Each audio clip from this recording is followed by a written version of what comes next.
Hello, everybody, and welcome to Vorpal Board. It's Monday night, and tonight we are doing a world premiere Dun, of the dun, solo dun. mode of Lumberjerks, which is currently live on Yeah. Kickstarter. And I have joining me tonight the always fantastic Austin Mace of Howling Hog Games. Austin, thanks for joining me.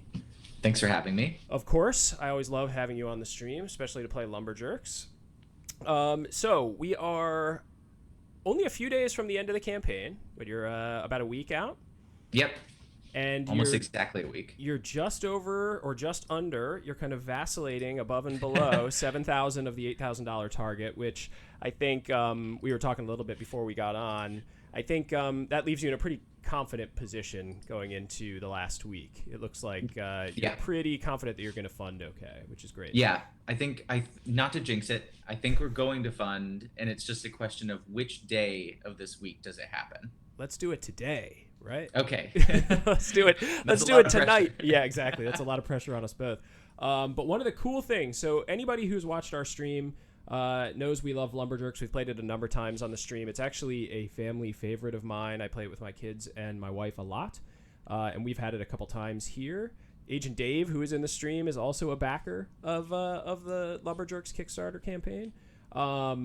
And the cool thing is, during the campaign, you announced a or a solo version of the game, a mobile version. Sorry, Yeah. it's No, not we did not. I mean, the Vorpal Board version is the mobile right. version. A solo version. So the game is normally competitive at 2 to 5 players out of the box, but now it's 1 to 5 players out of the box, and we're going to play the solo version tonight, which is cool.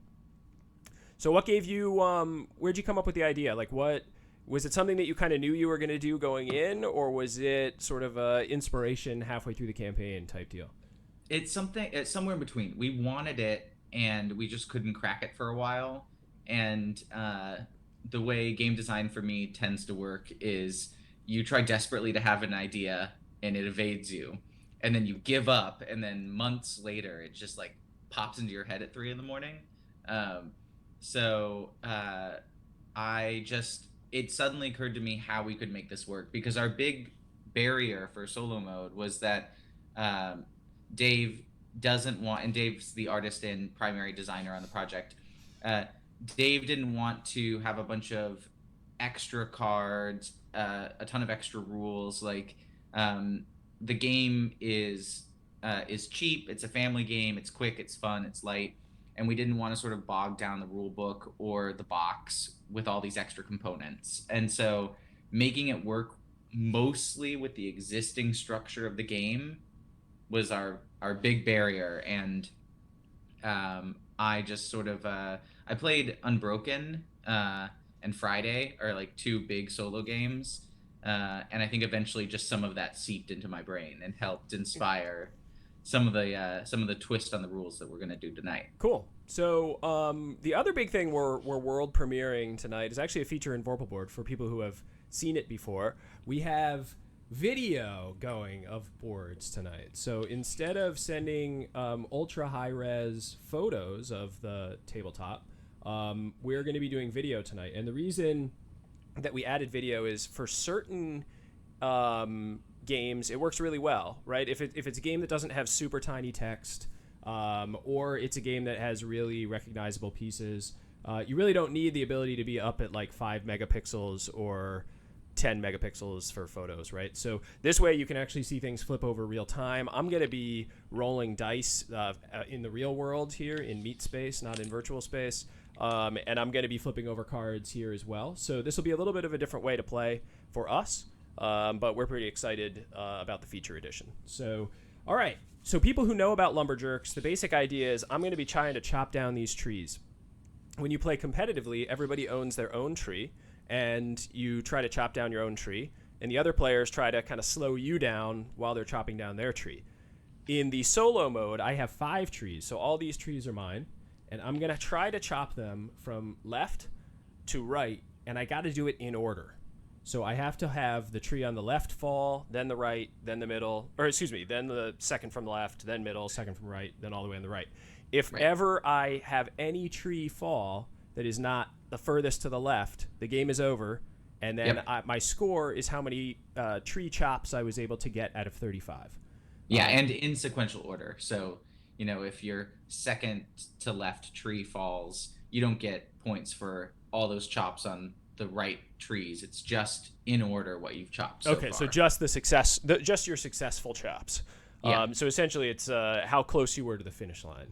Yeah. And so the only setup difference is obviously laying out the 5 trees. But you also take the deck and you pull out, depending on the difficulty level you're playing, there are, I believe, 3 difficulty levels, easy, normal, and hard. You pull out a different number of cards from this deck, and then you play just with that deck. And I'm going to be playing the normal difficulty tonight, and I'm going to be trying to beat Austin's score, which he played today. And Yep. Austin, what was your score? 25? It was 25 out of 35, which obviously I didn't make that number up. I would have given myself a higher score if I had. Yeah, well, maybe 25 is really good. I mean, it's not like it has a huge play amount yet. No, exactly. And so I don't have a lot of great strategy here. I will be playing the 2 cards as I'm drawing them over here on the left-hand side, and then trying to just sort of work my way through these trees. Yeah, Splendid Koala, tough to beat. So maybe it's really easy to beat. We'll find out. That's the exciting part about playing. And Austin will supply color commentary and also just making sure I don't break the rules. So. Oh yeah, which is my favorite thing to do on a Vorpal Board stream, but now I get to do it in video instead of just in the chat. We love our rules. We love our rules, people. So even if you feel like you're being a jerk, we love it. Okay, so I'm gonna start with just dealing myself 2 cards, just like I normally would in a game of Lumberjerks, and then off we go to the races. All right, so a 2. Great. Good start. Great start. All right, so I'm going to chop again. Okay. Oh, don't forget draw. Oh, yeah, draw before I card. choose. That's right. Yep. I mean, that's the right card to play, so it doesn't matter. Yeah, so. All right, chop again it is. Ooh. It starts with just as good as the virtual dice the last time we were playing. Okay, so the other thing to talk about is every turn I'm sort of switching which tree I'm focusing on.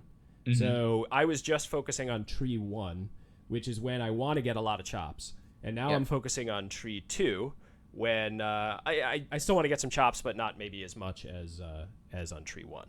Okay. Yeah, you can pretty much treat the left to right as a sliding scale of like chop to grow, what you're really going for. Right, and then the interesting thing that's going to come up is like where I want to put my wildlife to kind of slow down other trees, and we'll see right after I roll. So I'm on tree 2. Are you thinking about having any sort of a token to tell you where you are, or is that just going to be a mental exercise, Austin? Well, we have tokens as a stretch goal for the normal mode, right? And I think if we were to unlock that, we could pretty easily just print a couple extra numbers on some of those tokens, and just use it that way. Yeah. All right. So thank you for pointing out. I was optimistic Cannon for a second there, but now I'm optimistic James. So I'm gonna leave the optimistic on me for now. For now, yeah. All right. Perfect. So another 2, which is great. And then I'm just going to put a wildlife on tree 6. Okay. All right, now we're on tree 3. Ooh, double chop. And see, now I've trained myself, Austin, to flip them that way. Oh, yeah. You've had to adjust. I've had to adjust them to flip them. My brain wants to flip them left to right. Yeah, Agent Dave, you didn't see me shuffle the cards, but, we're in a trusting friendship here, so you're just gonna have to trust that I didn't cheat any more than necessary. Okay. Well, the nice thing is now the viewers can blame your lack of shuffling if you lose, and can claim you shuffled properly if you win. Like we can have it both ways. It's like exactly. The Schrodinger's cat of decks. Right. Okay. Yes. Exactly. Okay. So that was double chop on 3. So I'm gonna move to 4, and let's see what I can do here. And I fail. All right, gonna draw myself a card, and we got a wildlife. So if I do go up to 4 wildlife in a tree, when I get to that tree, it triggers an auto wildlife clear. Am I stating that correct? Yeah, and you don't roll for that tree that turn. Yep. So I could drop 2 more into tree 6, and then when I get to tree 6, I jump right to tree 1 and take the wildlife out of tree 6, which is what tree 5, excuse me. Yeah. That is what I'm going to do right now. And that is a really good short-term play because it means you get to skip a whole turn on that tree. But since you don't know how many wildlife are in your deck, you might be blowing through a resource that you might wish you had spread a little bit thinner. Right. So Yeah. we'll see how that pans We're out. gonna see how that plays out for me. So all right. So I play and then when I get to tree 5, I just skip it. Yep. The one thing that's funny about the about using video is now you'll see how many times I just like screw something up. You just fumble. Yeah, where I just knock stuff over. Where normally you would actually miss it because the photos were coming in slowly. All right, so I'm back on tree 1. Let's actually see some chops here, guys. Come on. Yes. All right. We'll take 1. All right, let's Technically the first good outcome of yeah, the game. exactly. The only good chop so far. All right, so I'm going to grow tree 3. So we're going to knock that one back down. And now I'm on tree 2. All right, take that. Let's see what we get. Ooh, nice. Ooh, okay. All right, so that's good. A textbook wildlife spread. Yeah, exactly. All right, so I'm gonna put the 3 on 5. I keep saying 6 for some reason. Yeah, don't make me print 7 more tree Ooh, cards. right, yeah, 7 more tree cards. That would just throw off Yeah, the whole equation. 1 to 6 players and a mobile version. You're just spouting off all of these new concepts. Right, yeah, exactly. Okay, so I'm on tree 3. Yep. Let's see. Perfect. I'll take that. Ooh. And I'll put that on tree 4. So now, hopefully, I can just have these sit here for a while. Yep. Yeah. And we'll see how that works. So tree 4, I'm good. All right. I'm going to put a wildlife 1 on, or I'm going to, yeah, wildlife 1 on tree 3. Okay. Just try to slow down tree 3 a little bit. Okay, so now I'm on tree 6. And good. All right, so question from chat. Is it free for all, but there are set actions for each tree, like card drawing, playing? So yeah, so essentially, Dave, like, I'm almost like, imagine me moving my seat from tree 1, tree 2, tree 3 as my focus. And then I draw and roll for just that tree. But when I play a card, I can play it on any other tree, kind of like you're playing the normal competitive game. So the tree I'm chopping is tree 1 right now. But I could play a wildlife or a grow on tree 2, 3, 4, or 5. I am not allowed to play on my own tree. Is that correct, Austin? Right. You can't play a grow card or a wildlife card on your own tree because you're playing almost exactly the same way you would play as if there were 5 of you playing a 5-player game, but you guys had this particular goal of going left to right. Yeah. So you're kind of yeah, exactly. I'm kind of inhabiting 5 bodies during the course of the playthrough. Yeah, and if anyone wants to in real time look at the rules written out, they are in our latest update on the Kickstarter. So if you can go there, I've got them all typed up nicely, explains everything step by step. All right, so we can all time in to correct James if he messes up. Yeah, I just put the link in the chat, so Perfect. You can jump from there. Okay, so I'm on tree 1. Let's go, baby. Yes. All I want to do is get through like one tree without totally.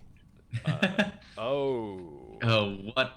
Okay, that is really not good.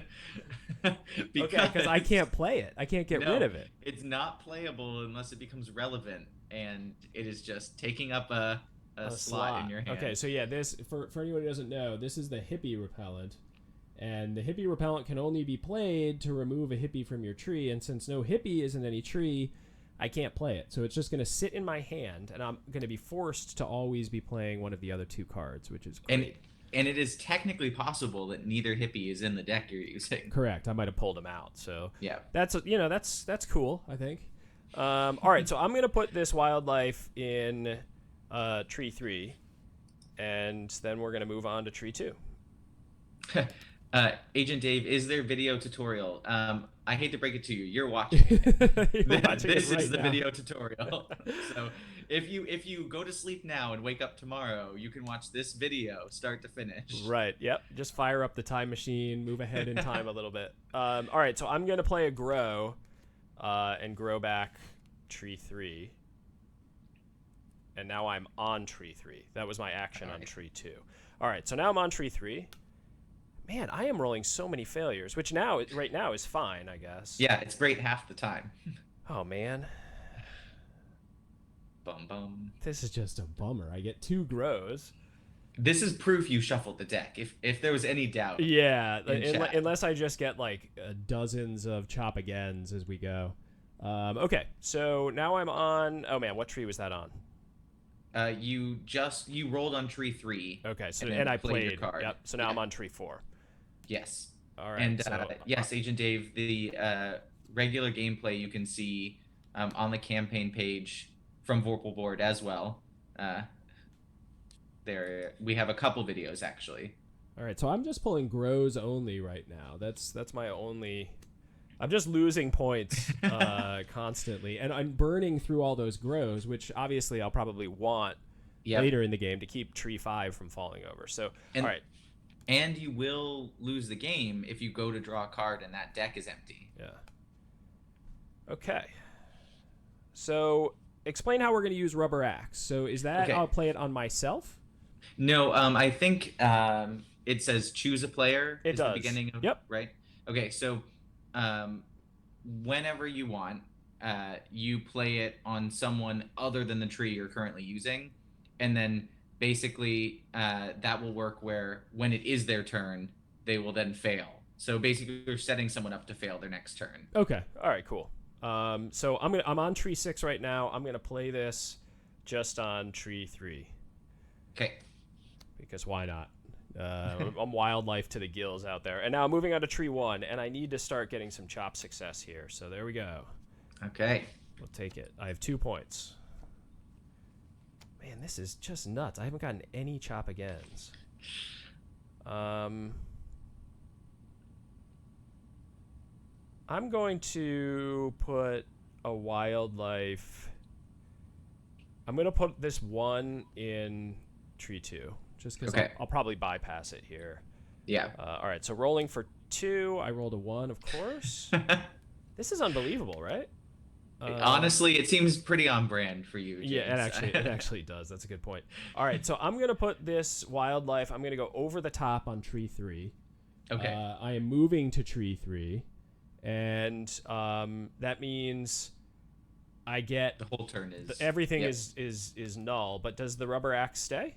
Because I didn't. No, it will also go because I didn't roll. You did skip the turn. Yeah. So I'm gonna allow it. All right. You can leave the Rubber Axe. Rules master says okay. Okay, so we're on to tree 4. I just skipped the entire turn on tree 3, and tree 4 fails, of course, because he's got a lot of wildlife. Come on. This is unreal. I'm just gonna be out of grows entirely. So I'm gonna play the beans. And I'm just going to grow back. Like I'm going to be through 3 turns here and not have any points. Yeah, it's going to be just like the back half of that deck is all chop again. So you're just going to like just blast through one the tree. whole game will be over in like 3 turns. All right, so here's tree 5. Oh, of course. Tree 5 I pass. Up on tree 5. Yep. At least you didn't get a double, yep. Which would have happened without the bear. All right, so now we have... All right, so I get rid of the wildlife and I get a chop. Now we have a chop again, but what I'm going to... Oh, man.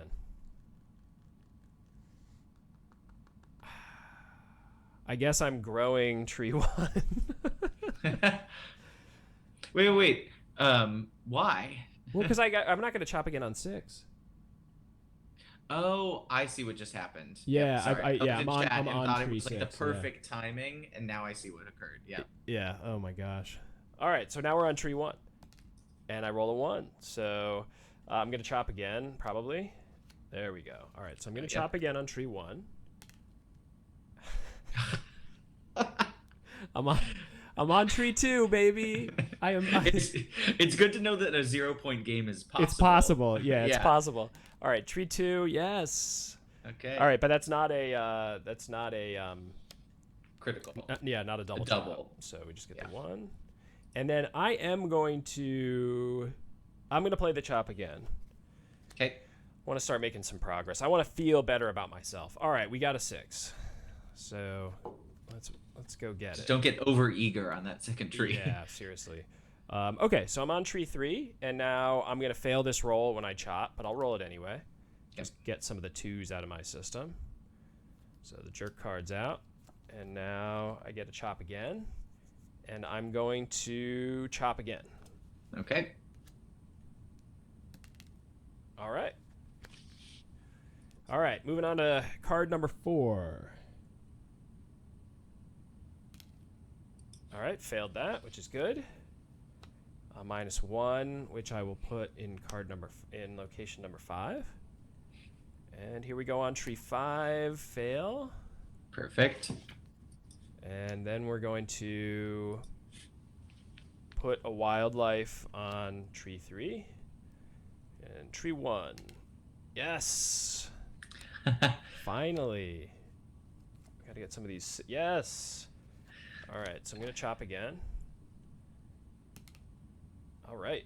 Okay, there we go. Now we have some progress. That's what I'm Now, if you could talking just about. draw a hippie, this whole thing would turn around. Yeah, the hippie would. So, Dave, if the game over if you can't draw any cards. So I only have a limited number of moves to make here. So I'm in a bad spot. I got to get some 6s here. All right, so I'm on tree 2, and I fail. And of course, more grows.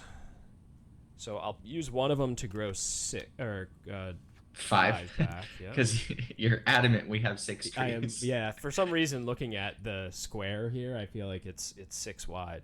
Okay. So I'm on tree 4, and I don't get anything there.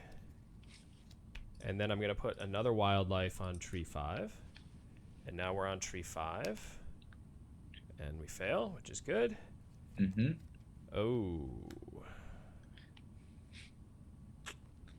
So that's a little bit tricky, actually. Yep. I'm going to grow tree 3. Okay. I might have made that call, too. So Yeah. whether or not that's good, I don't know. Yeah, I kind of want to hold on to that 3, you know? Yeah. Okay. We're on tree 1, and of course we roll a 1. What's this Wii business? Yeah. Oh, yeah. Okay. The royal we. All right. So I chop again on tree 1.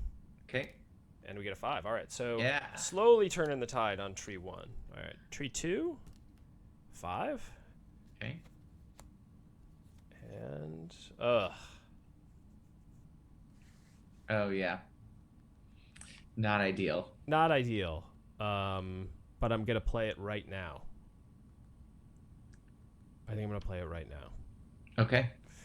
Oh, so here's the interesting thing. I don't think we did this with the rubber axe. So, per the normal game rules, a jerk card doesn't count as the card you play this turn. Correct. And if you play her, you also need to play the wildlife and then draw 2 cards next time. Oh, okay. Yeah, I didn't even think about that. Yeah, that's my bad. I should have caught it before. Okay. All right. So then I guess I'm gonna save it. Because there's really not a utility in playing it. Yeah. The downside being you're stuck being automatically forced to play your 1 card each time. Yeah. So I'm gonna play the wildlife. I'll put it on tree 3. Okay. And then I move to tree 3, which triggers a skip. Yep. And now tree 4, I fail. And I'm just gonna chop again on tree 4. Okay. Fail. And now we're on tree 5. And we succeed. Oh no. Yeah, not great. Okay. Grow card. Oh. Yikes.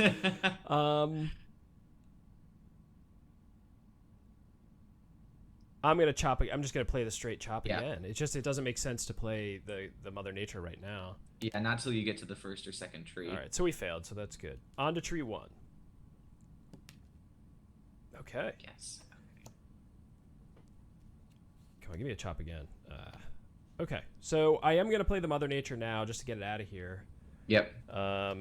And so that will cause 2 and 5 to regrow, and then I have to play the wildlife as well, and I will play that to card 5. Yeah, Agent Dave, skip triggered. So wildlife subtracts from your roll. It's a d6. You need to get a 3 or higher. So if the wildlife is a -4 or higher that you've built up on a tree, the roll is impossible. So instead of it being broken, you then just skip that whole turn when you get to that tree, remove all the wildlife, which is part of a rule in the normal gameplay. Normally, you could choose to skip your whole turn to get rid of any wildlife, but that would just make this too easy for James. So Yeah. So it's a way to force a turn skip if I want to play a whole bunch of wildlife. yeah. Kind of balancing the choice out there. Okay, so I am on tree 2. Okay. And we get a 6. Uh-oh. As long as tree 1 goes first, then you're in really good shape. Then I'm in really good shape. All right, so I'm going to play this wildlife on tree 5. Okay. And now we're on tree 3, and we got a 6. Now we got the 6s popping. That's what I'm talking about. Oh, man. Okay. All right. Oof. I'm going to chop again. Okay. On tree 3. And we'll take a 5. Now we're on to tree 4. All right. And I guess we're going to grow tree 3. Yeah. All right, tree 5. Fails, good. I mean, we got a good curve here. I think what's going to kill us is the running out of cards. I think I think your time limit. All right, so I'm going to put this 2 on tree 3. And now we're on tree 1. Okay, so really quick before we roll, remember that you can play that super axe right now if you wanted to lock this thing down. Good point. I am going to play it right now. So I get a +3 when rolling a chop this turn. I'm going to roll a 1, which is going to be so good. Oh, okay. Well, you didn't get the double, unfortunately. Yeah, but I got the 5. Okay, so now I draw back up to 3, right? Yep. All right. Oh, so close. Yeah, just not. Everything is not good. I'm going to use the fertilizer. I want to hold on to this wildlife, so I'm going to fertilize tree 3. And now I'm on to tree 2, and if I roll a 6, this is finito, right? Yep. That could kill it. We might have to... Oh, all right. We survive another turn. Okay. I'm not going to chop again, obviously, so I'm going to trigger a turn skip on 3.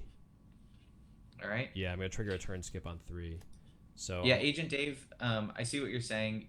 You could just remove the jerk cards to play solo mode. Like, they aren't necessary to play solo mode at all if you wanted to just make it a little easier for yourself. Okay, they're a mixed bag in solo mode. Like, as James has shown, jerk cards can be super helpful, but also they can just be a huge barrier. Yeah, the hippie repellent is really killing me right now. Okay, so I just I'm on tree 4, and I'm actually gonna grow. I'm just gonna grow tree 3. You can't really risk failing that first tree when you get around to it. Yeah, I need to chop again. Yeah, exactly. Yeah. All right, so I'm on card 5. I'm on tree 5. I fail. I'm almost out of cards too. I'm gonna lose this for sure. All right, so I have to chop again. Yep. On tree 5. And okay, and now I'm on tree 1, and this is it. We're gonna knock this one down, and I get the double. Yeah. All right. Okay. So go ahead and clear those away. Clear it. That's fantastic. So you banked 7 points, and now you losing from the wrong tree falling down is virtually impossible. Right. At the moment. Yeah, exactly. Okay, so I got that, and then so what happens? Do I no longer have a tree? So yeah, you will just bump to your next turn. Like, don't draw and play a card. As tree 1. So I don't even draw a card at all. Yeah. Okay. Yep. All right, so now we're on tree 2. All right, so I got the chainsaw. I'm gonna chop again. Okay. Got him. Nice. All right. 14 points. and no other chops currently. So I would have liked to have not had to grow back tree 3 so much, but yeah, beggars can't be choosers. Yeah, Agent Dave, you must play a card Every tree and every turn is the same. You must roll a die. You must draw a card or draw back up to 3, and you must play a card. All right, we're gonna chop again. See, here are all my chop agains. That's why we were Yep. missing them for so long at the beginning of the beginning.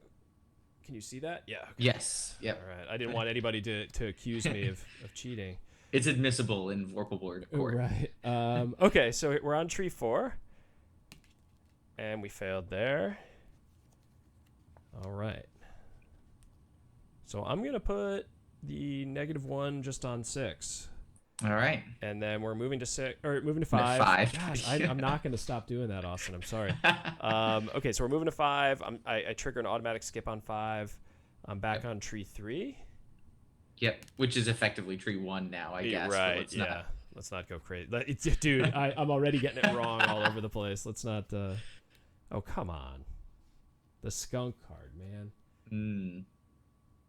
So you can move all wildlife from my tree to another. I guess I can use that on tree 4 to move it to 5. That's not the end of the world. Okay, so I'm going to chop again on tree 3 and get a chop. All right. And now we're on to tree 4. Out of curiosity, how many cards do you have left? Only 2. I only have 2 Oh, cards wow. left. So this you is... could have said 20. Based off of like the visual angle, I don't think it was. Oh, yeah, right from the top. Very hard to tell. Yeah, there's just 2 right now. Oh, yep. So let's see. Okay, so I'm on tree 4, and I'm going to roll, and I actually clear it. So here's the argument against using any jerk cards now is it's just going to end the game almost instantly if you plow through. Yeah. So I just got to do whatever it comes up, really. Yep. So I'm going to chop again on tree 4. There we go. Okay. Now we're on to tree 5. Any fail, and then that's it, right? I'm just gonna. You're gonna get to roll on tree 3, but then when you go to draw, it'll end the game. Okay, so I'll put that on tree 4, and now we're back on tree 3, and let's hope for a 6. 5. All right. Ooh, okay. So we got a chop. Okay, so we got what? We banked 14 points, and then we get these. Do we get credit for these? Is that how? Yeah, you get exactly credit for the leftmost tree in sequential order. So you're going to get 5 points off of that. All right, so 19 points. 19. So you did not beat my 25. So you got through 3 trees. Yes. And then, all right, so you were probably feeling pretty close. Yeah, I felt good. Was your playthrough really different than mine in terms of... Well, I didn't draw the hippie repellent on my 3rd turn, so my playthrough was very different. Yeah. Yeah, because just having 3 cards... the whole time to choose from would be a huge difference. Yeah, it was a very big difference. That was the edge, and then although I did have a similar problem, which is I was having more jerk cards in general than I wanted to come up, which is why I couldn't really crack it onto the final tree before time ran out. Okay, yeah. So that is interesting. I like this. I think because honestly, like you could crank through this in 10 minutes, maybe 15 minutes. Yeah. You know, like if you're not talking, if you're just sitting there kind of playing solitaire yourself, kind of grind at it. I do think it would take some more playthroughs for me to see if I'd want to play with the jerk cards or not. Yeah. And honestly, it's really only maybe hippies and hippie repellent that maybe I would prefer personally just to play without those, because they seem like they could really. The hippies, not so much. If a hippie comes out, that's cool. I mean, that wouldn't bother me so much. But this hippie repellent problem was a really bad luck situation. Yeah, that's true. And it's interesting.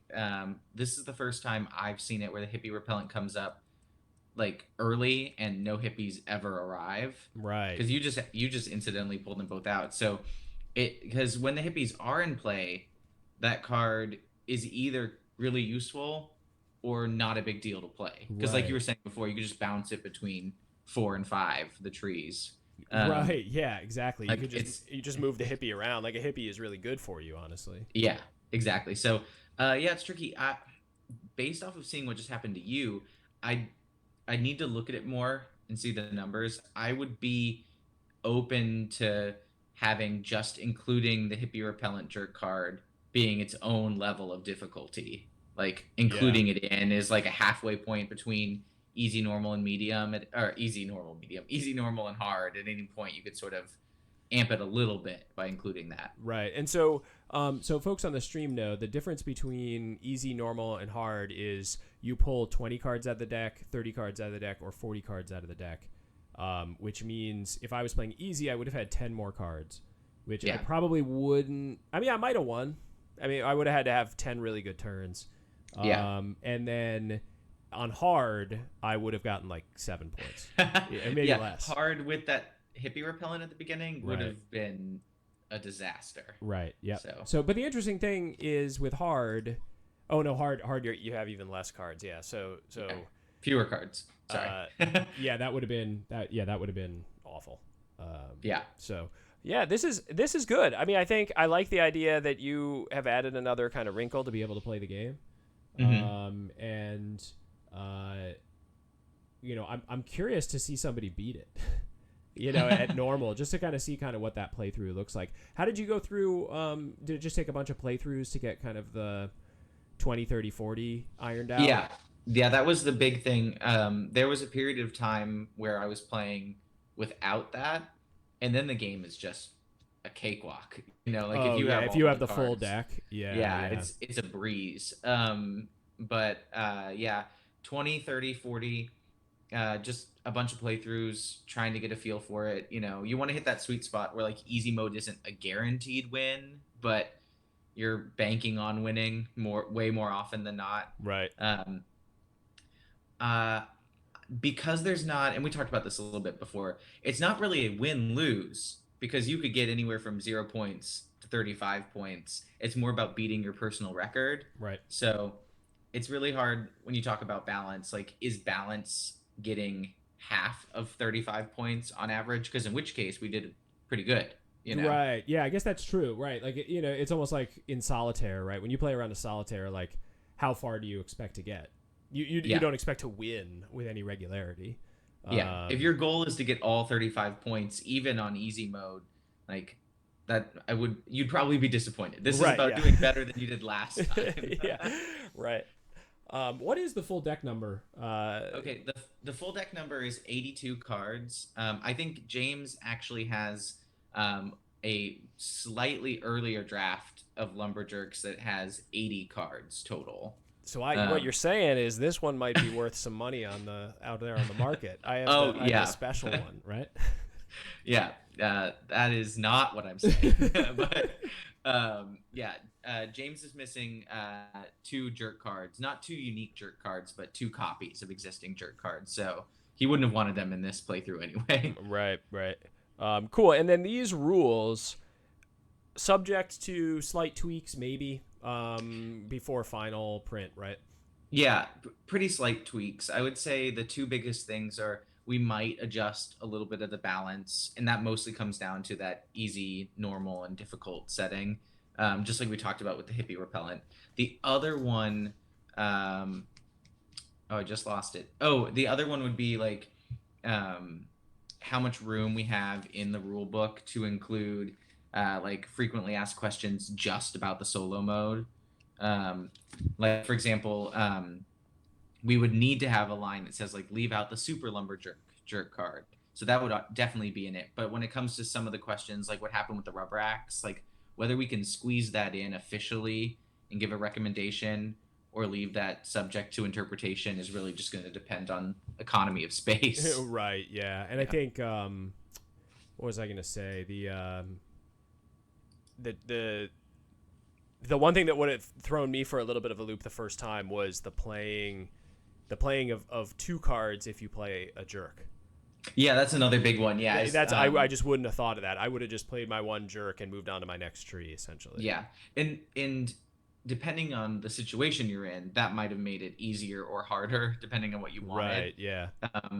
So that is potentially something we could tweak. Our goal was to keep as many rules from the original gameplay intact. Yep. But in solo mode, it's possible that it makes the jerk cards like too much of a hindrance versus like a power. Because in the regular game, they're the best. Like almost no matter which one it is, when you draw one, you're happy because it's a game changer most of the time. Yeah. Yep. Here, they're not like the perfect card that you want. Yeah, I mean, I think they're way more situational. Yeah. Because in the regular game, you almost can play them like instantly. I mean, most of the time, right? So, Yeah. yeah. Chad is bothered by the fan I have on that's apparently haunting the stream. Well, also, what is that behind you? Is Uh, that a door or what are we looking oh at? yeah, this is my little. Oh, I'm Oh, is so it like bad at one of those like barn door kind of Yeah, stuff? it's a barn door. Okay. Yeah, to just a closet full of games. Oh, all right, cool. Yeah. Uh, I'm in my home office. Okay, nice. Yeah, it's kind of it looks like it's just sort of jutting out of your head, so I didn't know what that was. Yeah. Cool. So, I think this is good. I like it, Austin. Good job. This is just Thank you. another way. Now I can task my children with trying to get through easy mode, and There see you how go. they do. Yeah. The biggest thing for everyone in the stream tonight, and I think most everybody that has been chatting already is a backer of Lumberjerks. But if you're not a backer, get yourself out to the Kickstarter and back the Kickstarter. You have a week left, and the guys only need a little bit of a push to get over the hump, which is great. And so hopefully in 7 days we're going to be celebrating yet another Howling Hogs joint. And then, do you, Austin, I don't have it off the top of my head, what's the delivery date target for Lumberjerks? The estimate right now is July of next year. Okay, cool. That puts us at, I think, 10 months from the end of the Kickstarter, or just about that. And we think we can beat it, but we don't want to promise that. But we were pleasantly surprised with how streamlined the whole manufacturing to fulfillment process was with the Curse of Misfortune Lane. We put an estimate of about a year on that project, and we got it into 90% of backers' hands within 8 months. So we'd like to continue beating our estimates, but we also lowered this one, so we'll see. Okay, cool. Yeah, and there'll be some slight changes. I was talking to Alex the last time he was on the stream. A few changes to like box size and stuff from the one that I've shown off, so it'll be a little bit. I think it's a little bit smaller but squatter, the new version. Yep. Currently, it's a little bit for the card size. I think that's the right choice, by the way, because that'll keep some of the cards from sort of sliding around inside the box. Yeah. So I think that'll be perfect. We're a big proponent of doing the to fit packaging. I know that some people like to make their box as big as they can justify, so it takes up more shelf space in the store. But I have a closet full of games and a different room for games, so I definitely understand why someone like me, I'd rather get any game I have to be in as small a package as it can physically be contained in. Totally agree. And also, I think Lumberjerks is a good one that you just can like travel with and stuff. Yeah. Because it's not, especially if you're going to be seeing friends that are not big, like board game players. Yeah. Like, I'm not going to bring, Vindication or something and be like, all right, first, let me explain to you for the next hour how this game is played. And then. Oh, you mean you don't have your pocket edition of Gloomhaven that you take around with you to see the grandparents? Just crack that out. Yeah. So, yeah, I'm going to give you a level 1 rogue, and we're just going to see how it goes, Grandma. But no, this is cool. I like solo games. I think it's really smart to try to make sure you have a solo edition, because it seems like that is becoming really kind of required for a lot of games lately. Yeah, and I agree. And it was not something we were able to crack with the Curse of Misfortune Lane, because it has asymmetrical gameplay built in, and it's one versus many, and that's a whole ordeal. But this was definitely doable. I'm happy with how it's turned out, and I now get the appeal why someone might make a solo game that is solo exclusive. It definitely gives you a lot of control over the gameplay. Yeah. So yeah, certainly with Misfortune Lane, you'd have to have had some sort of almost like mini AI for the monster player, and that would have just been a total nightmare. That's the biggest turnoff for me when it comes to solo mode, is when it's not just like managing your own outcomes, but there's some sort of like very basic AI operating, sort of like an uncaring robot that plays against you according to its own rules. And I don't know. That's what I have video games for. Yeah. And then one thing I was going to ask you about while I had you is that last week Alex told us that he was cranking away on the next Howling Hogs joint, and that might have been a point of stress for you. Are you going to start some beef with your co-founder tonight? No, I'm not going to do that publicly. No, Alex is. It's a role reversal for us because Misfortune Lane it started as I spent like 1 week without sleep or food, and then like emerged from Plato's cave with this idea. And Alex is doing that this time. We're big proponents for like a little hypomanic episode to get you through early game design. Cool. And he's latched on to an idea that I'm excited about. And for now, I'm just sort of letting it happen. I know the moment I come in and ask a question, I'm going to derail the whole thing. So I'm going to let him sort of fly high on that for a few weeks, especially since we have this Kickstarter going on. I Right. occasionally give him a hard time, but we're not done with the Kickstarter. Maybe now might not be the best time, but you know, like I think, I don't know, like I've gone through the Kickstarter process once myself, right? And there's a lot of just sort of sitting on your hands and trying not to hit the refresh button constantly. So I can certainly understand kind of trying to maintain your sanity by maybe not paying attention super close to that number going up or down. Absolutely. And I am not a poster child for like healthy coping with Kickstarters. I'm at the screen as often as possible, and it's nice. I mean, I'll have backers. Sorry, Austin, we just got raided. Welcome, Board Game House viewers. A raid is on, and we're getting spammed something. I'm not sure what that is in the chat. Yeah, I can't really tell. It looks like it says love, but that's all right. There's a lot happening. Yeah, there are a lot of emotes happening in chat. Well, folks who are on the raid, what you're looking at is actually our Vorpal Board, which is our remote board game playing platform. And tonight we were playing Lumberjerks, which is currently on Kickstarter. And we have one of the owners of Howling Hog Games who make Lumberjerks on stream with us, Austin Mace. So if you think this is something that you might be interested in, head over to Kickstarter. They have about a week left. I'm going to put the link in here real quick. Yeah, I welcome raiders to come and raid my Kickstarter. I'm very okay with that. Yeah, go crazy. But yeah, sorry to interrupt you with the raid there. No, that's okay. I totally forgot what I was saying, and which means it must not have been important. Oh, cool. So yeah, Board Game House says they've been talking about it on their Kickstarter corner they do every Monday. So that's awesome. Oh, great.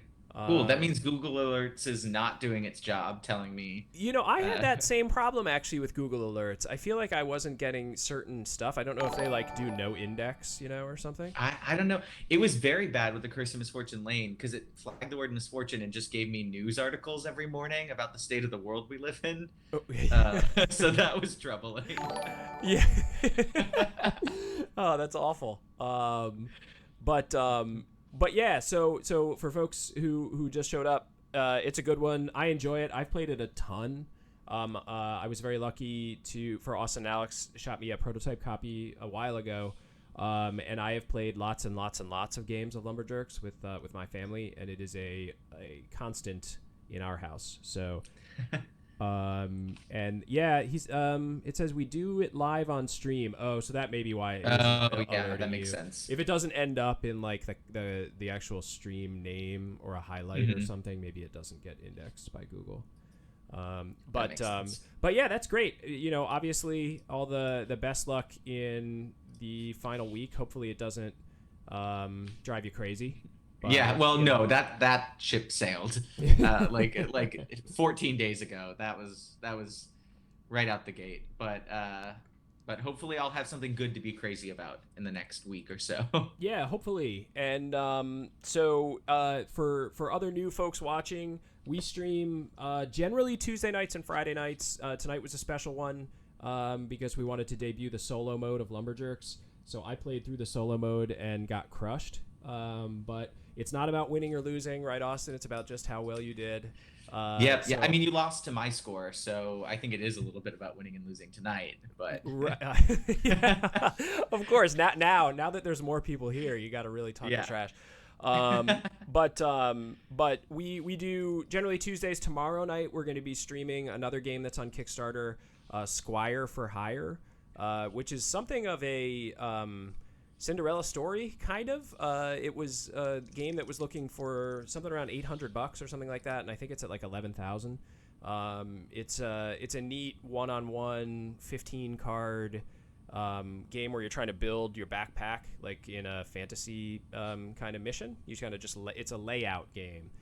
So we'll be playing that tomorrow, and we'll be doing it live using Vorpal Board, and we will have John Merchant, who is the designer of that game, with us. So definitely check us out tomorrow night at 9 p.m. Eastern Time, 6 p.m. Pacific. And as always, Austin, thanks for coming on the stream, friend of the show. Thanks for having me. Of course. And everybody check out Lumberjerks, and we will talk to you tomorrow night. Good night, everybody.